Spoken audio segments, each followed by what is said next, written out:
모든 게 무너졌습니다. 30년이라는 시간이 한 인간의 내부를 어떻게 파괴하는지 나는 그것을 이강호의 눈 속에서 보았습니다. 그의 눈은 살아있었지만 동시에 죽어있었습니다. 살아있는 사람의 몸 안에 죽어있는 무언가가 들어앉아 그것이 매일 아침 그를 깨우고 매일 밤 그를 재우는 것이었습니다. 그 무언가의 이름은 기다림이었고 기다림의 다른 이름은 지옥이었습니다. 2003년 5월 7일 서울 한강변 고급 빌라 단지 내 경비실에서 일하던 노인 하나가 쓰러진 채 발견되었습니다. 처음에 사람들은 그가 심장마비로 죽은 줄 알았습니다. 그러나 부검 결과는 달랐습니다. 노인의 손에는 작은 사진 한 장이 쥐어져 있었고 그 사진을 본 담당 형사는 20년 전 미제 사건 파일을 꺼내들었습니다. 사진 속 아이의 얼굴이 2003년이 아니라 1973년에 촬영된 것처럼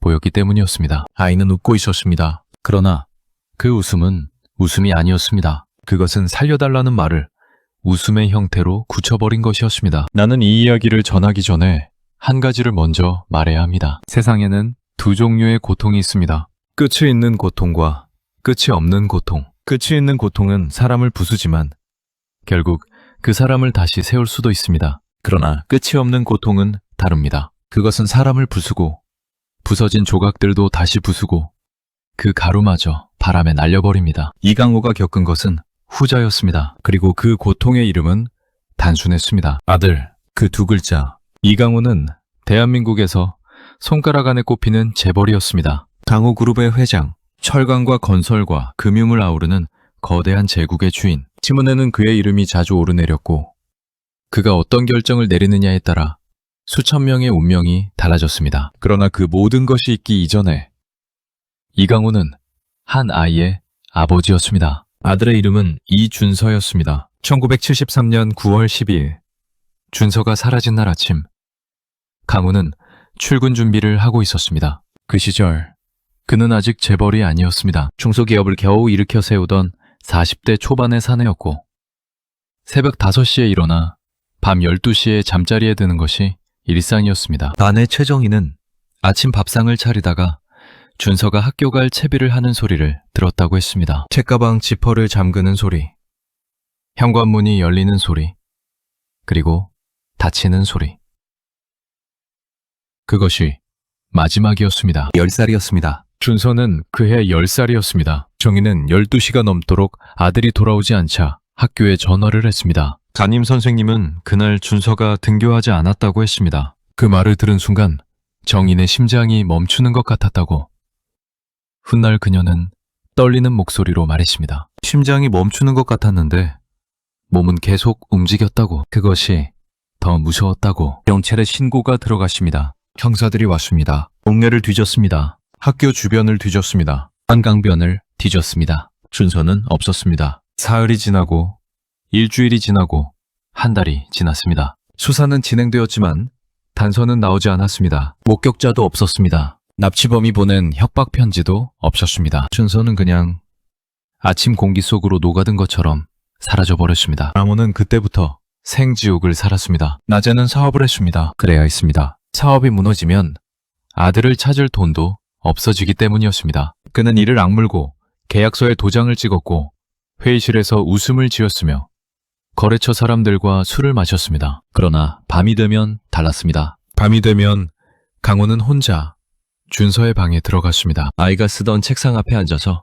아무것도 하지 않았습니다. 그저 앉아 있었습니다. 정희는 그런 남편을 보면서 아무 말도 하지 않았습니다. 말할 수 있는 것이 없었기 때문입니다. 3번 전 재산을 잃고 다시 일어섰습니다. 첫 번째는 1975년 준서가 사라진 지 2년 후였습니다. 아들을 찾는데 쏟아부은 돈과 심리적 공황으로 인한 판단 착오가 겹쳐 회사가 부도 위기에 몰렸습니다. 라모는 그때 모든 것을 팔았습니다. 집을, 차를, 아내의 폐물을, 그리고 다시 시작했습니다. 두 번째는 1982년이었습니다. 준서를 찾아준다는 사설 탐정에게 속아 거액을 날렸습니다. 그 사람은 가짜였습니다. 개박살이 났습니다. 모든 것이. 강호는 그때 처음으로 옥상 난간 앞에 섰다고 나중에 털어놓았습니다. 그러나 내려왔습니다. 정인이 아래서 기다리고 있었기 때문이었습니다. 세 번째는 1990년이었습니다. 이번에는 경기 침체였습니다. 그러나 강호는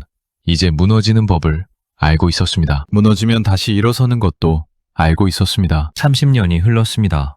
2003년, 강호는 이미 거대한 제국의 주인이 되어 있었습니다. 강남 한복판에 45층짜리 본사 건물을 세웠고 부동산과 금융과 제조업에 걸친 그룹의 총 자산은 몇 조를 넘어섰습니다. 그러나 그의 집, 한강변이 내려다 보이는 그 오래된 저택만은 바꾸지 않았습니다. 준서가 살던 집, 준서가 마지막으로 나간 현관문이 있는 집, 강호는 그 집을 팔지 않았습니다. 영인이 죽고 난 후에도 사람들이 이사를 권해도 그는 고개를 저었습니다. 정희는 2001년에 세상을 떠났습니다. 위암이었습니다. 그러나 강호는 아내를 앗아간 것이 위암이 아니라는 것을 알고 있었습니다. 아내를 죽인 것은 30년의 기다림이었습니다. 끝이 없는 기다림이 사람의 몸속을 어떻게 파먹는지 강호는 그것을 아내의 죽음을 통해 배웠습니다. 그리고 그 배움은 너무 늦게, 너무 잔인하게 왔습니다. 아내의 49제를 마친 날 밤, 강호는 처음으로 울었습니다. 30년 동안 울지 않았습니다. 단 한 번도. 그는 울어서는 안 된다고 생각했습니다. 울면 아들을 찾을 수 없을 것 같았습니다. 울면 모든 것이 정말로 끝나버릴 것 같았습니다. 그래서 울지 않았습니다. 그러나 그날 밤 아내의 빈 침대 앞에 앉아 강호는 울었습니다. 소리 없이 눈물이 흐르는 것을 느끼면서도 그는 소리를 내지 못했습니다. 30년 동안 삼켜온 것들이 너무 많아서 이제는 소리를 내는 법을 잊어버린 것처럼. 그런데 2003년 5월의 그날 모든 것이 시작되었습니다. 아니, 정확히 말하면 끝이 시작되었습니다. 강호의 저택은 오래된 집이었습니다. 1968년에 지어진 2층짜리 양옥으로 강호가 처음 사업을 일으키던 시절에 분양받은 것이었습니다. 50평 남짓한 그 집은 주변의 신식 빌라들 사이에서 이상하게 고집스럽게 버티고 있었습니다. 강호는 매년 한 번씩 외벽을 칠하게 했지만 매부는 손대지 않았습니다. 준서의 방은 1973년 그날 그 모습 그대로였습니다. 책상 위에 놓인 연필꽂이, 책장에 꽂힌 위인전, 창가에 놓인 작은 선인장 화분. 선인장만이 살아남아 30년을 버텼습니다. 강호는 그 선인장에 매주 물을 주었습니다. 2003년 5월 초, 강호는 오래된 저택의 외벽 공사를 맡겼습니다. 외벽 일부가 떨어져 나가 보수가 필요했습니다. 공사팀이 왔습니다. 그들이 외벽을 뜯어내기 시작했을 때 안쪽 벽과 바깥쪽 벽 사이의 공간에서 무언가가 나왔습니다. 처음에 공사인부는 그것이 쓰레기인 줄 알았습니다. 낡은 비닐에 쌓인 것이었습니다. 그런데 비닐을 펼치자 안에서 사진이 나왔습니다. 정확히 말하면 사진 묶음이었습니다. 10여 장의 사진이 고무줄로 묶여 있었습니다. 인부는 그것을 경비실에 가져갔습니다. 경비실에 있던 노인은 그 사진들을 보았습니다. 그리고 쓰러졌습니다. 경비 노인의 이름은 박만수였습니다. 72살. 이 빌라 단지에서 경비 일을 한 지 12년이 되었습니다. 그는 이강호 회장의 저택을 매일 지나치며 일했습니다. 강호가 새벽에 출근하는 것도 보았고 밤늦게 퇴근하는 것도 보았습니다. 회장이 아내의 기일에 혼자 꽃을 사 들고 들어가는 것도 보았습니다. 박만수는 강호에 대해 아무것도 모르는 척했지만 사실은 많은 것을 알고 있었습니다. 그러나 그 사진들 앞에서 그는 쓰러졌습니다. 왜 쓰러졌는지 그것이 첫 번째 의문이었습니다. 박만수는 이틀 후 의식을 되찾았습니다. 그러나 아무 말도 하지 않았습니다. 사진에 대해서도 자신이 왜 쓰러졌는지에 대해서도. 형사들이 왔습니다. 물었습니다. 노인은 고개를 저었습니다. 모른다고 했습니다. 처음 보는 사진이라고 했습니다. 그러나 그의 손이 떨렸습니다. 형사 오진석은 그 떨림을 놓치지 않았습니다. 사진 속에는 아이가 있었습니다. 10살 남짓한 사내아이, 짧게 자른 머리, 검은 눈동자,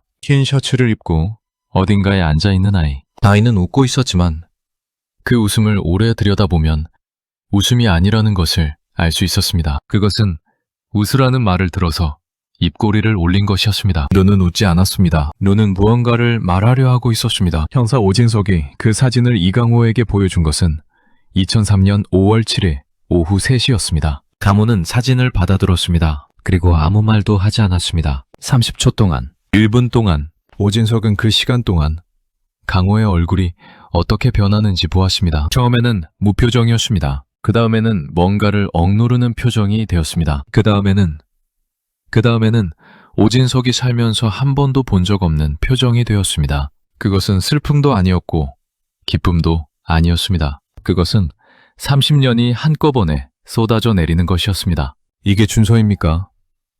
오진석이 물었습니다. 장호는 고개를 들었습니다. 그의 눈이 오진석의 눈과 마주쳤습니다. 내 아들입니다.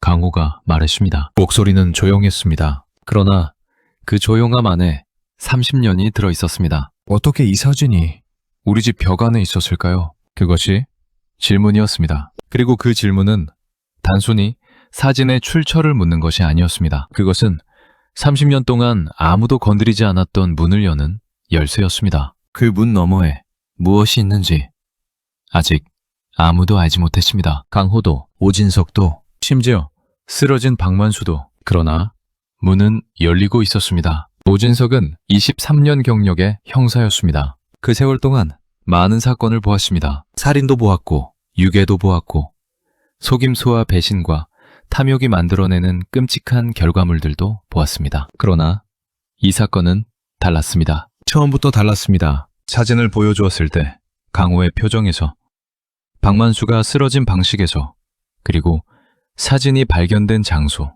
즉 벽 안에서 오진석은 무언가를 느꼈습니다. 이것은 단순한 사건이 아니었습니다. 박만수가 이강호의 저택 경비실에서 일하기 시작한 것은 1991년이었습니다. 그러니까 준서가 사라진 지 18년이 지난 후였습니다. 그 사실만으로 그가 준서 실종 사건과 직접 관련이 있다고 보기는 어려웠습니다. 그러나 오진석의 직감은 달랐습니다. 이 노인이 그 집 경비로 온 것이 우연이 아닐 것이라고 직감은 말하고 있었습니다. 오진석은 박만수의 과거를 조사하기 시작했습니다. 그리고 이틀 만에 첫 번째 이상한 점을 발견했습니다. 박만수는 1948년생이었습니다. 그런데 그의 공식 기록은 1978년부터 시작되었습니다. 30년 이전의 기록이 없었습니다. 주민등록도, 세금 기록도, 학적도, 아무것도. 1978년에 갑자기 나타난 사람처럼 기록이 시작되었습니다. 박만수는 실제로 박만수가 아닐 수 있었습니다. 그리고 1978년은 준서가 사라진 1973년에서 5년이 지난 해였습니다. 오진석은 이 사실을 강호에게 아직 말하지 않았습니다. 말하기엔 너무 이른 단계였습니다. 증거가 없었습니다. 단지 기록의 공백뿐이었고 그것만으로 무언가를 단정할 수는 없었습니다. 그러나 오진석은 이 사건이 어디로 향하는지 희미하게나마 느끼기 시작했습니다. 그리고 그 느낌은 그를 불편하게 만들었습니다. 왜냐하면 이 사건이 향하는 곳은 이강호의 30년 기다림이 향하는 곳과 같았기 때문이었습니다. 그곳은 이미 알고 있었습니다. 그 무언가는 이미 30년 전에 끝났고 그 끝이 이제야 드러나려 하고 있었습니다. 강호는 그날 밤 혼자 준서의 방에 앉았습니다. 초인장 옆에 30년 된 책상 앞에 연필꽂이를 바라보며 그리고 이런 생각을 했습니다. 아들아, 너는 어디 있니? 너는 살아있니? 그 물음에 대한 답은 사진이 나온 벽 안 어딘가에 있었습니다. 아직은 몰랐습니다. 아직은. 그러나 벽은 말을 하기 시작했습니다. 벽이 말을 하기 시작했다는 것은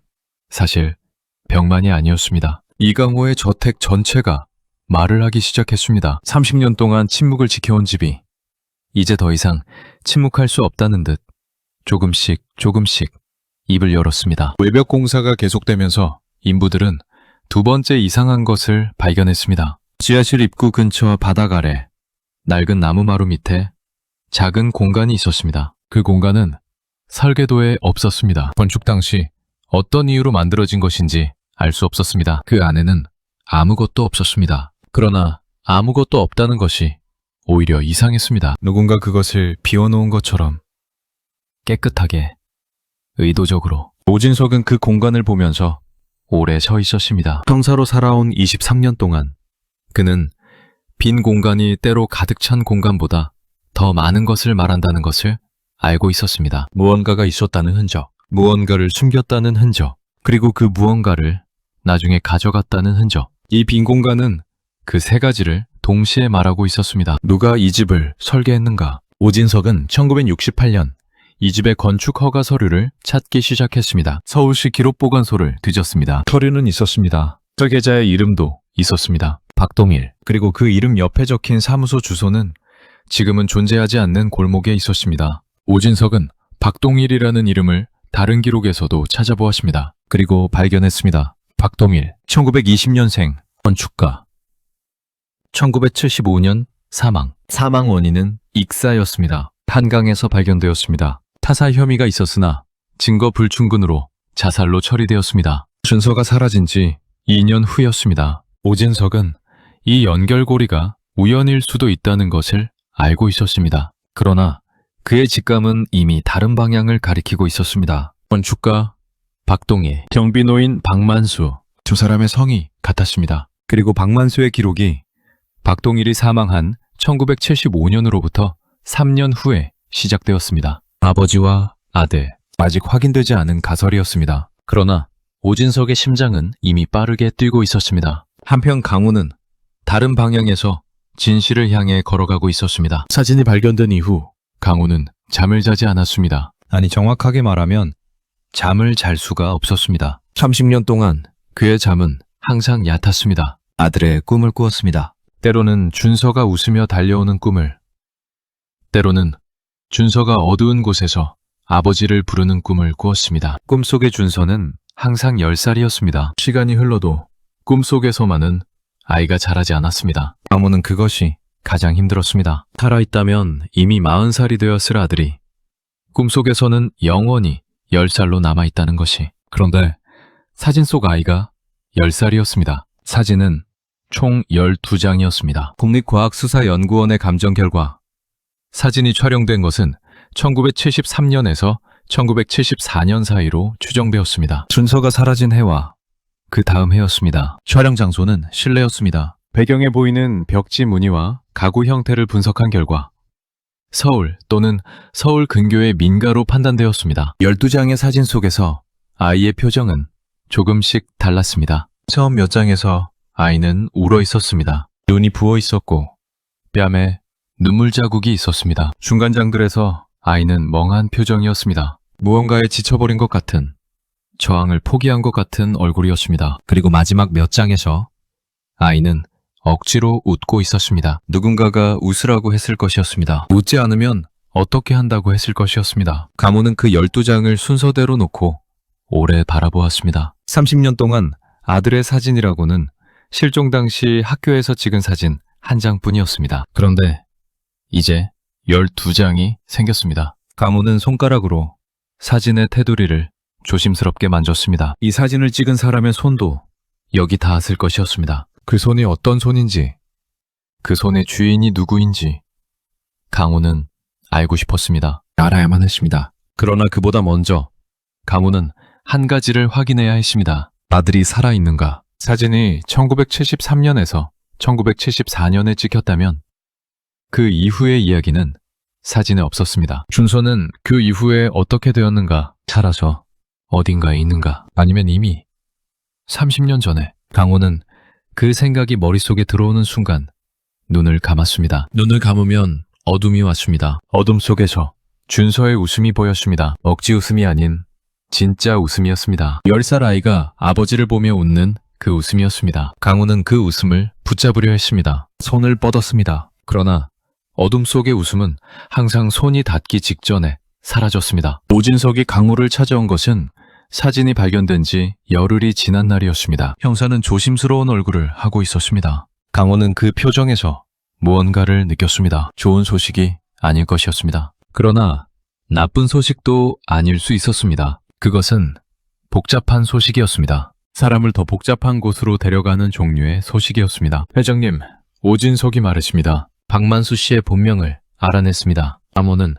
조용히 기다렸습니다. 그의 본명은 박준태였습니다. 1948년 서울 출생, 건축가 박동일의 아들이었습니다. 박동일이 1975년 한강에서 사망한 이후 박준태는 공식 기록에서 사라졌습니다. 그리고 3년 후 박만수라는 이름으로 다시 나타났습니다. 왜 이름을 바꿨을까요? 강호가 물었습니다. 그게 문제입니다. 오진석이 답했습니다. 박동일 씨가 지은 건물이 이 저택만이 아닙니다. 그는 2003년 이전까지 서울 곳곳에 여러 건물을 설계했습니다. 그런데 그 건물들에는 공통점이 있었습니다. 모두 설계도에 없는 공간이 있었습니다. 숨겨진 방, 이중벽, 바닥 아래 공간, 그리고 그 건물들의 주인들 중 일부는 1970년대에 실종된 아이를 둔 부모들이었습니다. 강호의 얼굴이 굳었습니다. 무슨 말을 하는 겁니까? 오진석은 파일을 꺼내십니다. 그 안에는 5건의 실종 사건 기록이 있었습니다. 모두 1970년대. 모두 서울. 모두 10살 안팎의 아이들. 그리고 그 아이들의 부모가 살았던 집 또는 그 인근 건물이 박동일이 설계한 것들이었습니다. 박동일은 단순한 건축가가 아니었습니다. 그는 무언가의 일부였습니다. 조직에 또는 계획에 집을 짓고 그 집 안에 비밀 공간을 만들고 그 공간을 특정한 목적을 위해 사용하는 어떤 것의 일부였습니다. 그리고 그의 아들 박준태, 즉 박만수는 그것을 알고 있었습니다. 어쩌면 그것에 가담했을 수도 있었습니다. 혹은 반대로 그것에 맞서려 했을 수도 있었습니다. 강호는 자리에서 일어났습니다. 그의 몸이 떨렸습니다. 손이, 무릎이, 그리고 목소리가. 그러나 그는 앉지 않았습니다. 서 있어야 했습니다. 이 순간에 앉아있을 수는 없었습니다. 그 조직이 무엇입니까? 오진석은 잠시 망설였습니다. 그리고 말했습니다. 1970년대 서울에는 아이들을 납치해 해외로 팔아넘기는 조직이 있었습니다. 이미 일부는 당시 수사에서 밝혀졌습니다만 전무는 드러나지 않았습니다. 우리가 찾은 기록에 따르면 그 조직은 특정 건축물에 아이들을 일시적으로 숨겨두는 방식을 사용했습니다. 집 주인도 모르는 공간에. 그리고 박동일은 그 공간들을 만들었습니다. 강호는 눈을 감았습니다. 그러니까 그가 말했습니다. 내 아들이, 우리 준서가 이 집 어딘가에 있었다는 말입니까? 오진석은 고개를 들지 못했습니다. 가능성이 있습니다. 그가 말했습니다. 그러나 그것이 전부가 아닙니다. 회장님, 강호는 오진석의 눈을 보았습니다. 박만수가 어제 새벽에 병원에서 사라졌습니다. 오진석이 말했습니다. 사라졌습니까? 네. 그리고 병실 침대 위에 종이 한 장이 있었습니다. 오진석이 그 종이를 꺼냈습니다. 노인의 떨리는 손으로 쓴 글씨였습니다. 준서는 살아있습니다. 나는 알고 있었습니다. 미안합니다. 이강호 회장님. 강호는 그 종이를 손에 쥐었습니다. 30년이었습니다. 30년 동안 아무도 이 말을 해주지 않았습니다. 살아있다고. 준서가 살아있다고. 경찰도, 탐정도, 어느 누구도. 그런데 지금 이 노인이 병원을 도망치면서 남긴 종이에 그 말을 썼습니다. 준서는 살아있습니다. 강호의 손이 종이를 구기지 않으려고 버텼습니다. 너무 세게 쥐었습니다. 종이가 구겨졌습니다. 그러나 글씨는 지워지지 않았습니다. 오진석은 그 순간 강호의 얼굴을 보면서 이상한 것을 느꼈습니다. 기쁨과 분노와 슬픔과 안도가 동시에 한 사람의 얼굴에 존재할 수 있다는 것을, 그리고 그 모든 것이 합쳐지면 어떤 표정이 되는지를, 그것은 인간이 만들 수 있는 가장 복잡한 표정이었습니다. 이강호는 72년을 살았습니다. 그 72년 중 30년을 이 기다림 속에서 살았습니다. 그리고 지금 이 순간이 30년 중 가장 결정적인 순간이었습니다. 이 순간 이후 모든 것이 달라질 것이었습니다. 아들이 살아있다면, 정말로 살아있다면, 그렇다면 30년의 기다림은 끝이 있는 고통이었습니다. 끝이 있다는 것이 이제야 밝혀진 그런 고통이었습니다. 그러나 강호는 알고 있었습니다. 아직 끝나지 않았다는 것을. 박만수는 어디로 갔는가? 그는 무엇을 알고 있는가? 준서는 지금 어디에 있는가? 살아있다면 40살의 준서는 어디서 무엇을 하며 살고 있는가? 그는 아버지를 기억하는가? 아버지를 찾고 싶어 하는가? 아니면 30년의 세월이 그 기억을 지워버렸는가? 오진석은 박만수의 행방을 추적했습니다. 노인이 병원을 빠져나간 것은 새벽 3시였습니다. 병원 앞 버스 정류장 CCTV에 노인의 모습이 찍혔습니다. 버스 번호는 확인되었습니다. 종점까지 추적했습니다. 종점 근처에서 노인의 흔적이 사라졌습니다. 그 지역은 경기도 외곽이었습니다. 산이 있었습니다. 오래된 마을이 있었습니다. 오진석은 그 마을 지도를 펼쳤습니다. 그리고 그 마을 외곽에 오래된 건물 하나를 발견했습니다. 박동일이 설계한 건물 목록에 있는 건물이었습니다. 오진석은 즉시 강호에게 연락했습니다. 강호는 전화를 받는 순간 이미 외투를 집어들고 있었습니다. 마치 이 전화가 올 것을 알고 있었던 사람처럼. 30년 동안 기다려온 전화가 바로 이것일 것이라는 것을 알고 있었던 사람처럼. 회장님, 오진석이 말했습니다. 지금 바로 움직여야 합니다. 강호는 이미 현관문을 열고 있었습니다. 바깥에 바람이 불었습니다. 5월의 바람이었습니다. 차갑지도 뜨겁지도 않은 봄의 끝자락에 있는 바람이었습니다. 강호는 그 바람 속에 잠깐 서 있었습니다. 집을 뒤돌아보았습니다. 2층 창문,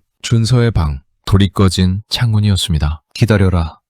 그가 작게 말했습니다. 이제 간다. 누구에게 하는 말인지 알 수 없었습니다. 30년 전의 아들에게인지 아니면 이 집에 남아 기다리고 있는 무언가에게인지. 그러나 그 말은 바람을 타고 오래된 집의 벽을 스쳐갔습니다. 벽은 이제 말을 하지 않았습니다. 모든 것을 다 말했다는 듯이 조용했습니다. 차가 출발했습니다. 서울에서 경기도 외곽까지는 2시간이 걸렸습니다. 강호는 그 2시간 동안 아무 말도 하지 않았습니다. 차창 밖을 보지도 않았습니다. 손을 무릎 위에 올려놓고 눈을 감고 있었습니다. 오진석은 그런 강호를 조수석에서 가끔 돌아보았습니다. 그리고 아무 말도 하지 않았습니다. 두 사람은 알고 있었습니다. 지금 이 차가 향하는 곳에서 무언가가 기다리고 있다는 것을. 그것이 무엇인지는 아직 몰랐습니다. 그러나 그것이 30년이라는 시간의 무게를 바꿀 무언가라는 것만은 알고 있었습니다. 산을 넘었습니다. 오래된 마을이 나타났습니다. 낮은 집들, 좁은 길, 봄이 되어 초록이 돋아나고 있었지만 그 초록은 어딘가 슬퍼 보였습니다. 오래 돌봄을 받지 못한 것들이 스스로 자라난 초록이었습니다. 건물은 마을 끝에 있었습니다. 한 층짜리 낡은 건물이었습니다. 창문에는 먼지가 가득했습니다. 문은 잠겨 있었습니다. 그러나 문 앞에 신발 한 켤레가 있었습니다. 낡은 운동화, 노인의 것이었습니다. 오진석이 문을 두드렸습니다. 대답이 없었습니다. 다시 두드렸습니다. 그때 안에서 소리가 났습니다. 발소리였습니다. 그런데 그 발소리는 하나가 아니었습니다. 둘이었습니다. 문이 열렸습니다. 박만수가 서 있었습니다. 노인의 얼굴은 창백했습니다. 그러나 그 창백함 속에 무언가 단단한 것이 있었습니다. 30년 동안 혼자 지켜온 것을 이제 내려놓으려는 사람의 얼굴이었습니다. 그의 눈이 강호를 보았습니다. 강호의 눈이 노인을 보았습니다. 두 사람은 말없이 서로를 바라보았습니다. 그리고 노인의 뒤에 또 다른 사람이 있었습니다. 50대 초반으로 보이는 남자였습니다. 키가 컸습니다. 어깨가 넓었습니다. 짧게 자른 머리카락은 희끗희끗했습니다. 그 남자는 문 안쪽에 서서 강호를 보고 있었습니다. 강호도 그 남자를 보았습니다. 처음에 강호는 알아보지 못했습니다. 30년이었습니다. 10살짜리 아이가 50살이 되기까지의 시간이었습니다. 그 시간이 사람을 어떻게 바꾸는지 강호는 알고 있었습니다. 자신도 그 시간 동안 바뀌었습니다. 그러나 그 남자의 눈을 보는 순간 강호의 심장이 멈추었습니다. 눈이었습니다. 10살 준서의 눈이었습니다. 사진 속에서, 꿈속에서 30년 동안 강호가 매일 밤 바라보던 그 눈이었습니다. 어른의 얼굴에 담긴 아이의 눈이었습니다. 세월이 얼굴을 바꾸어 놓았지만 눈만은 바꾸지 못했습니다. 그 눈은 여전히 그때의 눈이었습니다. 아버지, 남자가 말했습니다. 두 글자였습니다. 강호의 다리가 무너졌습니다. 오진석이 옆에서 붙잡았습니다. 그러나 강호는 붙잡힌 채로도 주저앉았습니다. 무릎이 먼저 닿고 두 손이 닿았습니다. 차가운 시멘트 바닥에 50년 재벌 회장의 무릎이 낡은 시멘트 바닥에 닿았습니다. 그리고 그는 울었습니다. 이번에는 소리가 났습니다. 30년 만에 처음으로 소리가 나는 울음이었습니다. 그것은 울음이라기보다는 무언가가 터지는 소리였습니다. 30년 동안 쌓이고 쌓인 것이 한꺼번에 터져나오는 소리였습니다. 오진석은 그 소리를 들으면서 뒤로 한 발 물러섰습니다. 이것은 형사가 있어야 할 자리가 아니었습니다. 이것은 아버지와 아들이 있어야 할 자리였습니다. 준서가 앞으로 걸어왔습니다. 아버지 앞에 무릎을 꿇었습니다. 두 손으로 아버지의 어깨를 잡았습니다. 사모는 아들의 손을 느꼈습니다. 어른의 크고 거친 손이었습니다. 그러나 그 손의 온기는 30년 전 10살 아이의 온기와 같았습니다. 강호는 그 손을 두 손으로 잡았습니다. 놓지 않았습니다. 두 사람은 한동안 그렇게 있었습니다. 낡은 건물의 먼지 속에서 5월의 오후 빛이 창문의 먼지를 통과해 희미하게 들어오는 그 공간에서 아버지와 아들이 30년 만에 서로를 잡고 있었습니다. 박만수는 문 옆에 서서 그 모습을 보았습니다. 노인의 눈에서 눈물이 흘렀습니다. 그는 손등으로 눈물을 닦지 않았습니다. 그냥 흘리게 두었습니다. 이제 모든 것을 말한 시간이었습니다. 준서.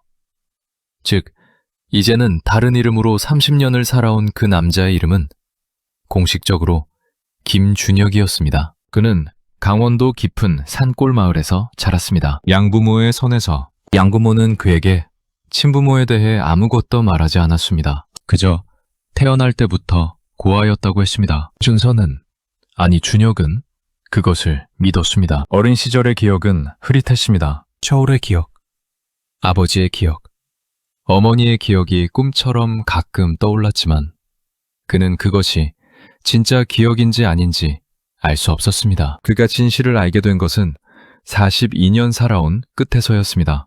2001년이었습니다. 양어머니가 임종 직전에 그를 불렀습니다. 그리고 말했습니다. 너는 이강호의 아들이다. 서울에서 왔다. 우리가 데려왔다. 용서해다오. 준혁은 그 말을 듣는 순간 세상이 흔들리는 것을 느꼈습니다. 그러나 양어머니는 그것만 말하고 눈을 감았습니다. 왜 데려왔는지, 어떻게 데려왔는지, 이강호가 누구인지 아무것도 말하지 않고 준혁은 그때부터 아버지를 찾기 시작했습니다. 이강호라는 이름을 신문에서 찾았습니다. 어렵지 않았습니다. 재벌 회장이었습니다. 그런데 준혁은 바로 나타나지 않았습니다. 나타날 수가 없었습니다. 2년 동안 그는 멀리서만 바라보았습니다. 강호가 출근하는 것을 멀리서 보았습니다. 강호의 저택을 멀리서 보았습니다. 그리고 한 가지를 알았습니다. 아버지가 여전히 자신을 기다리고 있다는 것을. 그러나 무서웠습니다. 30년의 공백이 무서웠습니다. 자신이 어떻게 사라졌는지 몰랐고,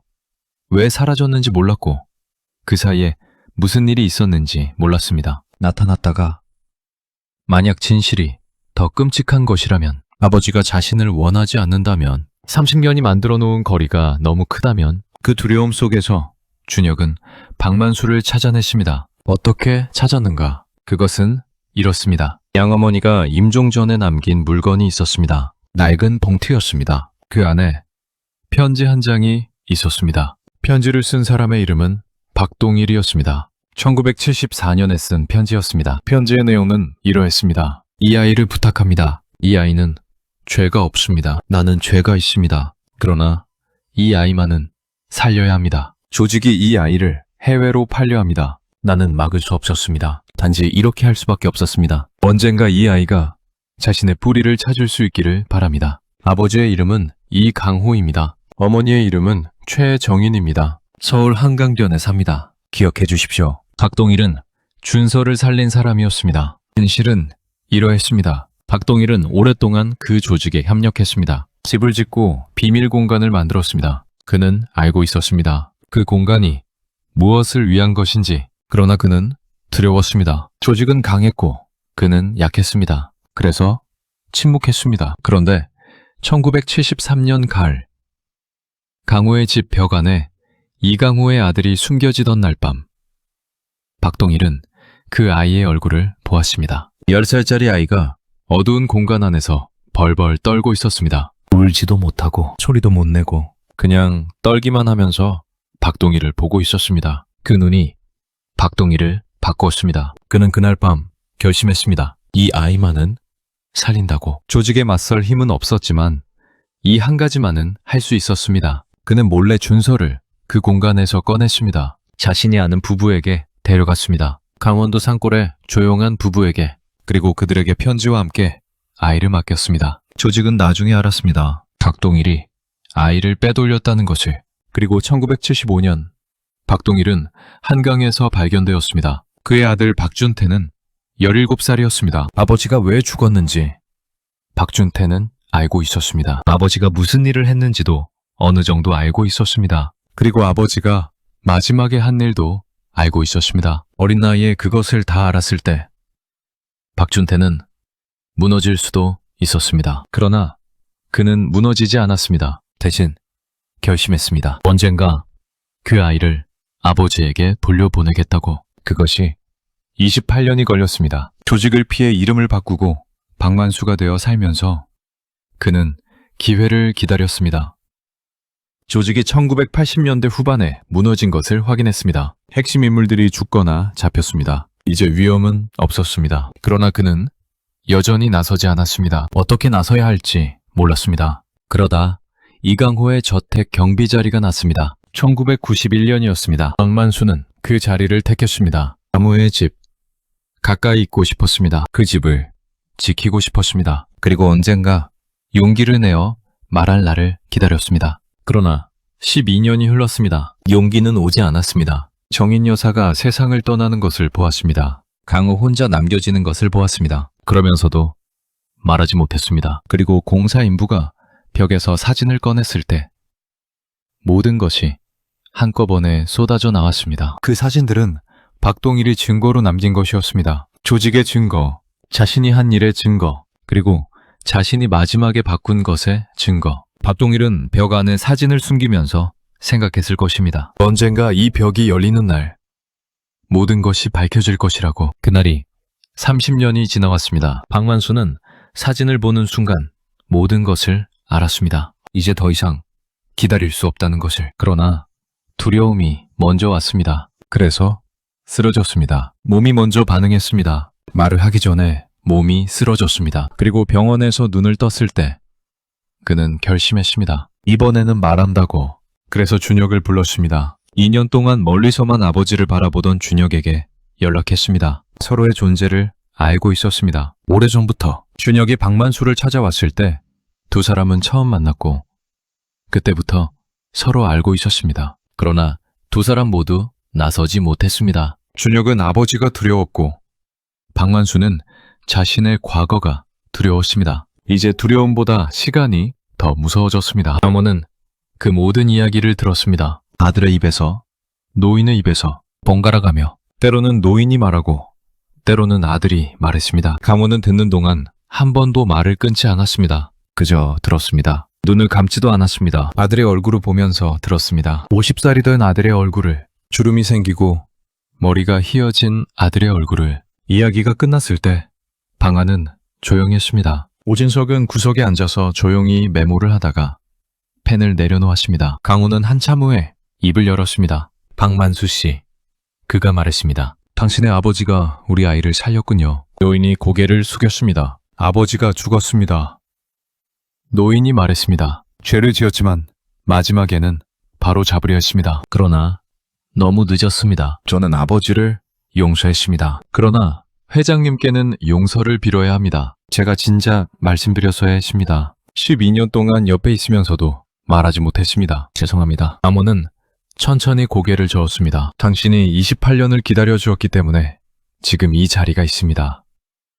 그가 말했습니다. 당신의 아버지가 그날 밤 결심해 주었기 때문에 내 아들이 살아있습니다. 노인은 고개를 들지 못했습니다. 아모는 아들에게 시선을 돌렸습니다. 30년 동안 힘들었지. 준혁은 입술을 꾹 다물었습니다. 눈이 붉어졌습니다. 어릴 때의 기억이 있냐? 조금 있습니다. 준혁이 말했습니다. 어머니 냄새를 기억합니다. 된장찌개 끓이던 냄새, 그리고 아버지 손을 잡고 한강변을 걷던 것을 기억합니다. 봄이었던 것 같습니다. 강호의 눈에서 눈물이 흘렀습니다. 봄이 맞다. 그가 말했습니다. 네가 8살 때였다. 우리 셋이 한강변을 걸었다. 너는 자꾸 물가에 가려 해서 엄마가 손을 꼭 잡았지. 준혁이 울었습니다. 두 사람은 다시 한동안 말을 하지 않았습니다. 그러나 이번의 침묵은 달랐습니다. 30년의 침묵은 차갑고 무거웠습니다. 그러나 이 침묵은 따뜻했습니다. 30년의 공백을 채워가는 침묵이었습니다. 말로 채울 수 없는 것들을 침묵이 채우고 있었습니다. 오진석은 자리에서 일어났습니다. 잠깐 밖에 나가 있겠습니다. 그가 말했습니다. 아무도 대답하지 않았습니다. 그것이 대답이었습니다. 오진석은 건물 밖으로 나왔습니다. 5월의 오후. 햇살이 따뜻했습니다. 그는 담배를 한 대 꺼냈다가 다시 집어넣었습니다. 오늘은 담배가 필요하지 않았습니다. 그는 하늘을 보았습니다. 맑은 하늘이었습니다. 구름 한 점 없었습니다. 형사 오진석은 23년 동안 많은 사건을 해결했습니다. 그러나 이 사건은 달랐습니다. 이것은 해결된 것이 아니었습니다. 이것은 돌아온 것이었습니다. 잃어버렸던 것이 돌아온 것이었습니다. 그리고 그것이 해결보다 더 나은 것이라는 것을 그는 처음으로 알았습니다. 강호는 그날 이후 준혁을 서울로 데려왔습니다. 준혁은 처음에 망설였습니다. 30년의 삶이 강원도에 있었습니다. 아내가 있었고 아이들이 있었습니다. 그러나 강호는 서두르지 않았습니다. 오너라, 천천히 오너라. 미자리가 있다. 그 집에 미자리가 30년 동안 비어 있었다. 준혁이 처음 저택에 들어선 날, 강호는 2층으로 그를 데려갔습니다. 준서의 방이었습니다. 문을 열었습니다. 1973년 그날 그대로인 방이었습니다. 책상, 연필꽂이, 위인전, 그리고 창가의 선인장. 선인장을 보는 순간 준혁의 입에서 소리가 났습니다. 이거, 그가 말했습니다. 내가 키웠던 거예요. 기억나요? 씨앗부터 키웠어요. 이게 아직 살아있어요. 30년을 살았다. 강호가 말했습니다. 내가 물을 주었다. 준혁은 선인장 앞에 섰습니다. 손가락으로 조심스럽게 건드렸습니다. 그것은 살아있었습니다. 30년 동안 그 창가에서 살아있었습니다. 아버지가 물을 주었기 때문이었습니다. 매주 한 번도 빠지지 않고 아들이 돌아올 것을 믿으면서. 그날 밤 강호는 혼자 정인의 사진 앞에 앉았습니다. 당신도 알지? 그가 말했습니다. 준서가 돌아왔어. 살아있었어. 당신이 보고 싶어하던 아이가 살아 돌아왔어. 사진 속 정인이 웃고 있었습니다. 강호는 그 웃음을 오래 바라보았습니다. 30년 동안 수없이 바라보던 웃음이었습니다. 그러나 오늘 그 웃음은 달라 보였습니다. 더 환했습니다. 아니, 강호의 눈이 달라진 것이었습니다. 30년의 기다림이 끝난 눈으로 보는 세상은 모든 것이 조금씩 달랐습니다. 벽은 이제 아무 말도 하지 않았습니다. 모든 것을 다 말했기 때문이었습니다. 오래된 집의 벽이 30년을 지키다가 마침내 모든 것을 내어놓았습니다. 사진을, 비밀을, 그리고 아버지와 아들이 다시 만날 수 있는 길을. 이강호는 그 집을 팔지 않았습니다. 고치지도 않았습니다. 다만 준서의 방에 새 이불을 들였습니다. 30년 된 이불을 걷어내고 새 이불을 깔았습니다. 그것이 전부였습니다. 그리고 봄이 되면 두 사람은 한강변을 걸었습니다. 아버지와 아들이 나란히 봄바람 속에서 말을 많이 하지 않았습니다. 그러나 괜찮았습니다. 말이 없어도 되는 사람과 걷는 것이 어떤 것인지 두 사람은 30년 만에 다시 알았습니다. 선인장은 그 해에도 살아있었습니다. 창가에서 봄 햇살을 받으며 조용히